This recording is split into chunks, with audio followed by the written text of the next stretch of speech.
So hello বন্ধুরা, আজকে আমি চলে আসলাম একটা নতুন ভিডিও নিয়ে। তো আজকে আমি করব আমার একটা টি শার্ট পেন্টিং, আর সেই ভিডিওটাই তোমাদের সাথে শেয়ার করলাম।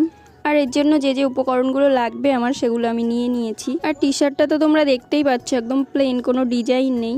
আর এই টি শার্টের পিছনে কিন্তু একটা গল্প আছে। আসলে আমার ভাই গেছিল ঘুরতে, আর ও যাওয়ার সময় আমাকে বললো তোর জন্য কি নিয়ে আসবো।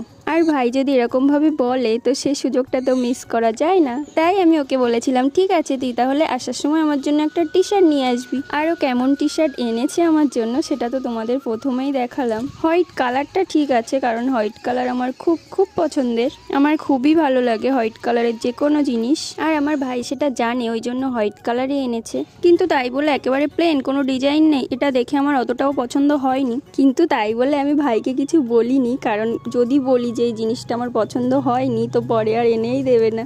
তাই আমি আর ওকে কিছু বলিনি। আমি ওকে কিছু না বলে ভাবলাম চলো এটাতে একটা ডিজাইন করা যাক, তাহলেই ভালো লাগবে। আর তার জন্য আমি সকাল সকাল রং তুলি নিয়ে বসে পড়লাম। আর এই কাজটা করতে করতে আমি যে এরকম বড় একটা সর্বনাশ করে ফেলবো আমি সেটা ভাবিনি। তো তোমরা তো দেখতেই পাচ্ছ, আমার বেডশিট, জামা, প্যান্ট সবটাই গেছে, পুরো লালে লাল হয়ে গেছে।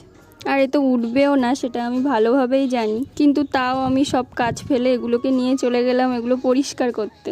আর এগুলো পরিষ্কার করার সময় মায়ের কাছে শুনলাম হালকা করে একটু বকুনি। আর বকুনি খাওয়ার কারণটা হচ্ছে, তোকে খাটের উপরে বসে এগুলো কে করতে বলেছে, তুই তো নিচে বসেও করতে পারতিস। আর মা যেটা বলেছে সেটা ঠিকই বলেছে, কিন্তু কি আর করা যাবে, যেটা হওয়ার সেটা তো হয়েই গেছে। আমি যে রঙের কৌটোটা কখন খুলে রেখেছিলাম আমার একদমই খেয়াল ছিল না। আর পরিষ্কার করার পরেও কিন্তু রঙগুলো ওঠেনি, তোমরা তো সেটা দেখতেই পাচ্ছ।